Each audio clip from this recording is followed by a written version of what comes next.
कम से कम आधे ऐसे जिले हो चुके हैं जहां पर 50% से ज्यादा नुकसान हो चुका है। कोई जिला बचा नहीं है जहां पर कहीं ना कहीं थोड़ा बहुत नुकसान ना हुआ हो। और जब सरकार से मुआवजे के बारे में पूछा गया तो हमने एक बड़ा सीधा सीधा सवाल करा सरकार से कि आप बस इतना बता दो कि भी मुआवजा कितना दोगे और कब दोगे। सरकार ने बड़ी बड़ी बातें करी ई क्षतिपूर्ति के बारे में और चीजों के बारे में, लेकिन हमारा बस इतना ही सवाल है कि भी कितना दोगे और कब दोगे। और इसके ऊपर कहीं पर भी सरकार का अभी तक जवाब नहीं आया।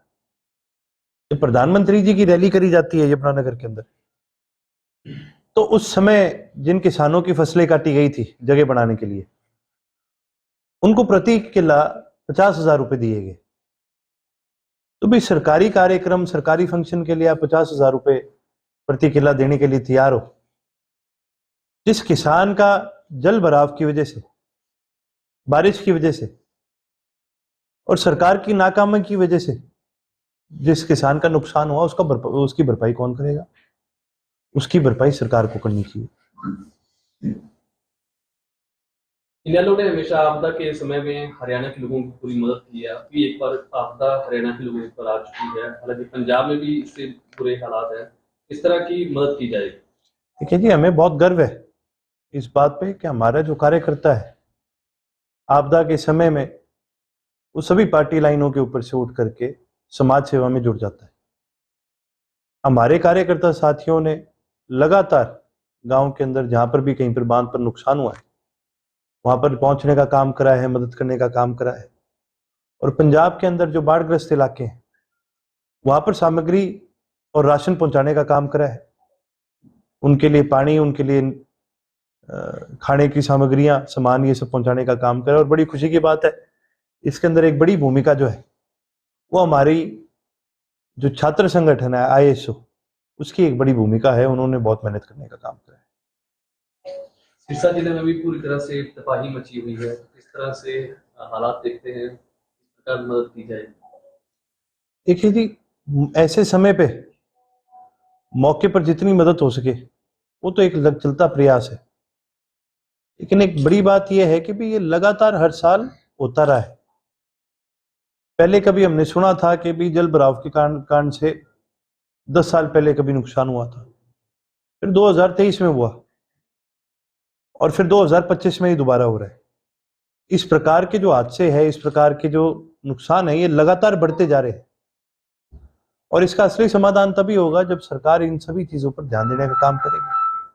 जो कच्चे बांध है इनको पक्का करने का काम करेगी, उनके ऊपर सड़कें बनाने का काम करेगी, नहरों की खुदाई कराने का काम करेगी, उनकी सफाई कराने का काम करेगी। जब तक ये सारे काम नहीं होते, इस प्रकार की दिक्कतें, तकलीफें लगातार हर साल बढ़ेंगी।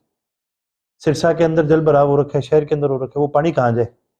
सारे नाले, सारी नहरें सब भरे पड़े हैं। जब तक इनकी अच्छी तरह से खुदाई, सफाई, इनकी मेंटेनेंस नहीं होगी, तब तक ये दिक्कत बढ़ती रहेगी। अभी 2 दिन पहले बीजेपी के प्रदेश अध्यक्ष मोहनलाल बडोली आए, उनसे सवाल किया गया कि क्षति पोर्टल को लेके कि किसान अपनी फसल बचाए या सेंटर में जाकर क्षतिपूर्ति पोर्टल पर जाए। तो उनका कहना है कि किसान अपने मोबाइल पे ही मतलब अपनी जो फसल खराब है उसका विवरण दर्ज करा सकता है। मैं तो आपके माध्यम से उनको कहना चाहूंगा, एक बार आप चला के दिखा दो अपने मोबाइल पर। चलती ही नहीं है ये पोर्टल आधे से ज्यादा टाइम। और कितने ऐसे गांव हैं जो जल भराव के कारण जिनमें नुकसान हो गया, जो बाढ़ग्रस्त है, उनके नाम ही नहीं है पोर्टल के ऊपर। फिर फायदा क्या इस पोर्टल का? कितनी बार ऐसा हुआ है कि नुकसान किसी किसान का होता है और किसी और जिले में बैठा कोई और आदमी उसका फायदा उठा लेता है। ये पोर्टल वगैरह ये सब तभी काम करते हैं अगर आप ग्राउंड पे वेरीफाई करो, ग्राउंड पे आप सरकारी प्रशासन का प्रयोग करो। पोर्टल पे आपके पास दरखास्त आती है तो आप अपने उनको लगाइए, कर्मचारियों को लगाइए, आप प्रशासन को लगाइए कि वो जाए गांव के अंदर, जाए वेरीफाई करके आए। ये सारी चीजें हो सकती है, लेकिन करने की नीयत होनी चाहिए। अर्जुन, आप रानिया में भी दौरा करके आए, क्या हालात है रानिया के आपके? देखिए जी, रानिया में काफी गाँव के अंदर नुकसान हुआ है, क्योंकि हमारा जो पूरा हल्का है ये घग्गर बेल्ट के साथ ही लगता है। हमारा पहला गांव जो है पंजाब बॉर्डर के पास से शुरू होता है और हमारा आखिरी गांव जो है वो जाते जाते आपका राजस्थान बॉर्डर तक, वहां तक पहुंचता है। और इन सभी जगहों पर नुकसान बहुत भारी देखने को मिला है। कारण ये है क्योंकि जहां पर बांध कच्चा है वहां पर क्या है जी, पानी नीचे से आना शुरू हो जाता है और नीचे से थोड़ा थोड़ा थोड़ा थोड़ा पानी आके भी खेत को जब उसको पूरे को भर देता है तो नुकसान होना शुरू हो जाता है। 2-3 गांव के अंदर बांध टूट गया, किराड़कोट में, मल्लेवाड़ा में, आपका जोरनाली में, खारिया और दोतड़ के बीच में बांध टूटा है। बहुत नुकसान हुआ है जी लोगों का और लगातार हमने सरकार से मदद मांगने का काम करा, लेकिन कहीं पर भी सरकार की तरफ से कोई भी ऐसी अनाउंसमेंट नहीं आई, कोई भी ऐसी राहत नहीं आई।